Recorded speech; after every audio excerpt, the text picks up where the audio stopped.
ক্ষমা করে দাও, আর জীবনে পাপ রাস্তায় পা বাড়াবো না। আল্লাহর ভয়ে কেঁদে কেঁদে চোখ ভিজিয়ে দিল, আল্লাহর ভয়ে চোখের পানি ফেলতে ফেলতে দাড়ি ভিজিয়ে দিল।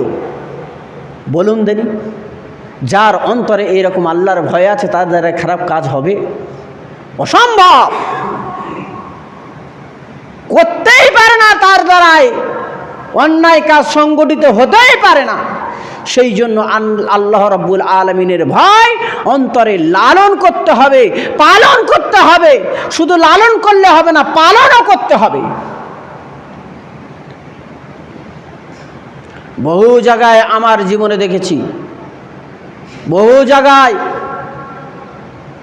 অন্যায় কাজ হচ্ছে, সমাজে অসামাজিক কাজ চলছে।